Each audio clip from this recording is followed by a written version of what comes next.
depuis la salle de la Cheminée au château de Barjac à l'occasion donc du festival, ces 2 jours, 25 et 26 mai, festival du livre 16 Cévennes. Une belle manifestation qui a pris bien de l'ampleur depuis 2 ans. Avec nous, donc, pour parler de l'influence du lancer de Mélibar sur l'engagement humanitaire, je ne peux pas m'empêcher d'avoir beaucoup de plaisir à chaque fois à prononcer ce titre de ce livre écrit par Marc Salbert aux Dilettantes. Alors Marc, vous étiez là pour présenter le film Quelques jours pas plus jeudi soir, réalisé par votre compagne Julie Navarro. Mais je vais me faire un plaisir, c'est lire votre biographie quand même, telle qu'elle est écrite dans le rabat du 4e de couverture.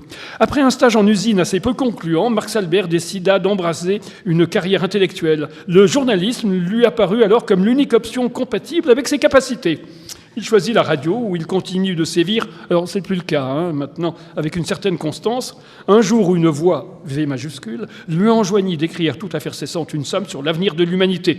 Il se mit au travail sur le champ, conscient qu'il est parfois périlleux de contrarier le Très-Haut.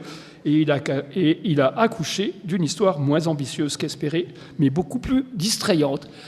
Distrayante, elle l'est indiscutablement, Marc Salbert, cette histoire. Oui, c'était un peu l'axe de mon écriture, c'était d'essayer de faire quelque chose d'amusant, tout en parlant de thématiques qui sont... le livre a été écrit en 2015, il est sorti en 2015, mais on parlait déjà pas mal il reste d'actualité. De la crise migratoire qui continue évidemment à être d'actualité. Oui, parce que, et voilà, parlons-en, il s'agit d'un critique de rock, en l'occurrence, voilà, qui va se retrouver après un lancer de minibar, justement depuis la chambre d'hôtel sur une voiture, envoyée par le directeur de son journal aux infos gênées. Voilà. Oui, c'est ça, il est puni, c'est-à-dire qu'il passe du service culture, qui est quand même une sorte de sinécure, aux affaires générales, et donc il va couvrir l'évacuation d'un camp de migrants. Et ça se passe mal, comme ça se passe mal assez fréquemment, et il reçoit un coup de matraque, donc il devient une sorte d'emblème de la liberté de la presse, et il se rapproche du coup des associations de migrants à cette occasion. Alors, les journalistes du service culture étaient dotés d'une complexion particulière qui leur interdisait de travailler le matin. Marc, oui, j'en ai connu un certain nombre. Vous êtes là, heureusement, ce matin. J'ai mis le réveil, sinon je n'aurais jamais réussi à venir.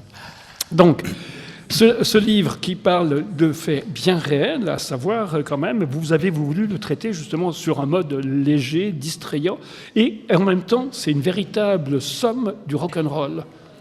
Oui, parce que moi, j'ai longtemps travaillé dans une radio musicale, de Radio France qui s'appelle FIP, et j'écoutais de la musique toute la journée. Donc c'est une de mes passions, et j'ai voulu, comme le héros est critique rock, il est amené à écouter beaucoup de musique. Donc il y a pas mal de références dans le livre.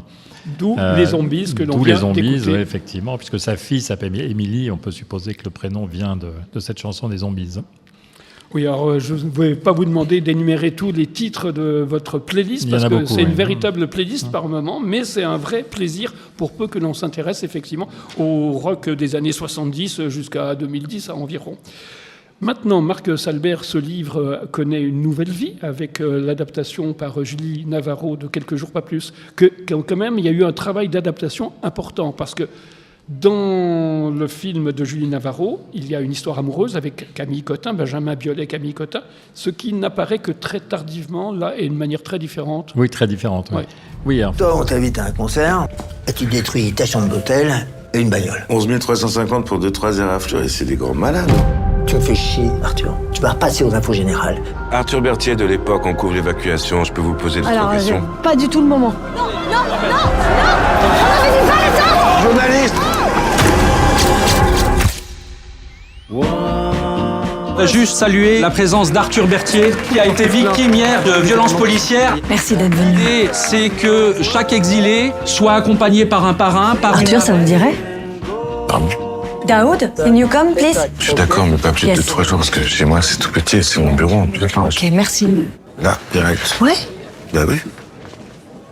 Pas d'accord. Merci de vous occuper de lui. Ah, c'est normal. Ouais, mais c'est bien. Je voudrais faire un papier sur l'assaut. Daoud, this is my daughter, Emily. Ouais, ça arrache sa grand-mère, hein. Wow.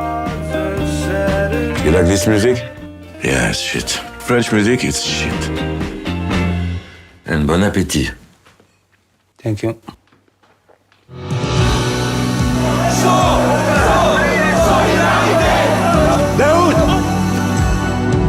I don't give a fuck, man. This is not my life. L'important, c'est de vite se débarrasser de lui, c'est ça? J'ai une vie, moi aussi. Bah garde-la, ta petite vie. Parfois, même tout donner n'est pas forcément suffire. Par contre, il faut arrêter de me regarder comme ça, parce que ça fait 217 jours que j'ai pas baisé. C'est précis.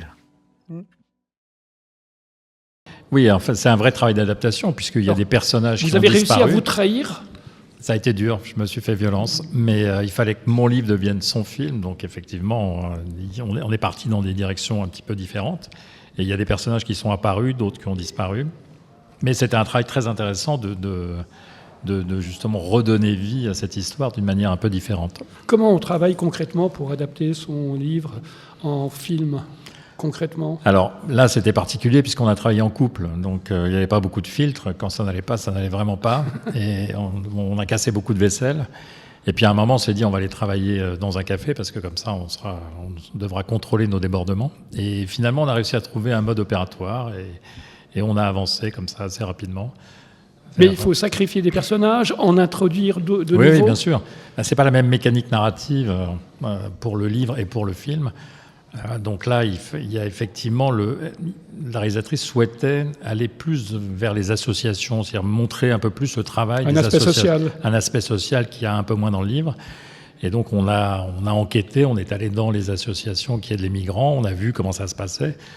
En particulier, on s'est aperçu qu'il y avait une sorte de menace de burn-out qui planait sur tous les gens qui travaillent dans ces associations, parce que c'est très très dur. Ils ont l'impression de travailler pour rien, que c'est un puits sans fond. Et donc on s'est servi de ça pour créer le personnage de Camille Cotin et montrer un peu comment ça se passe au jour le jour quand on travaille dans une association de ce type. Oui, donc le personnage de Camille Cotin, qui est donc la personne qui s'occupe des migrants afghans, en l'occurrence, est un beau personnage dans le film de Julie Navarro, parce que le roman est quand même un petit peu misogyne par moments. Hein, non, à peine, hein, Marc Sadbert. Bon, il y a Arthur quand même, et puis il y a 3 hommes, Arthur, Hassan, le photographe, et puis le directeur du journal Décroix. Ce sont 3 adolescents. Oui, tout à fait. C'est un peu une satire de ce genre de personnage. Donc, que vous avez bien connu. Que j'ai bien connu. J'en ai peut-être moi-même été un à une époque. Mais maintenant, vous faites contrition maintenant. Mais complètement. Voilà. Parce que les femmes, on pourrait dire, c'est la partie adverse. Oui, parce qu'il y a une ex-femme que le héros surnomme la partie adverse. Parce qu'on peut supposer qu'il y a une séparation délicate. Bon, Marc Sadbert, donc je le disais, c'est très distrayant, vraiment, c'est vraiment un plaisir de lecture, ça se laisse lire avec un vrai bonheur. J'ai relevé une phrase là que j'adore. Décroix, c'est le directeur du journal. Décroix évita de s'essuyer les pieds sur le paillasson de peur de salir ses semelles. Voilà, là, je crois que c'est un bon exemple de votre manière d'écrire. Très paradoxal et drôle. Oui, c'est assez paradoxal. Enfin, il faut expliquer que Décroix est assez bien mis de sa personne et qui va chez Arthur, qui est le héros, qui habite dans un appartement beaucoup moins de standing que le sien, et il a peur effectivement de salir ses chaussures en s'essuyant les pieds. Mais heureusement, Daoud, le réfugié afghan, qui s'installe chez Arthur quelques jours, pas plus en principe, voilà, c'est ça. Va remettre de l'ordre. Exactement. Et il va le reconnecter avec une certaine humanité, en tout cas. Ce que l'on voit d'ailleurs très bien dans l'adaptation qu'en a fait Julie Navarro, tout à fait. Notamment sur la scène finale. Mais pour ça, il faut aller au cinéma, découvrir le film, dans quelques jours, pas plus, qui est toujours visible sur les il est écrans. toujours visible. Oui. Voilà. Oui. Marc Sadbert, ce roman a été écrit en 2015. Depuis, vous avez quitté FIP. Oui, j'ai arrêté la maintenant, radio et maintenant je me consacre à l'écriture, comme on dit, c'est la formule consacrée. Vous êtes venu avec d'autres ouvrages ici au Non, festival? je suis venu qu'avec celui-là, mais j'en ai publié 2 autres depuis, puis j'en termine un. Oui. Toujours dans le même ton, distrayant, drôle, critique, en même temps, ce regard un peu sarcastique sur le monde qui nous entoure. Oui, je ne peux pas m'empêcher d'avoir un petit regard sarcastique et satirique, mais ça va être le cas aussi du prochain, je pense. Vous pouvez nous en dire un mot?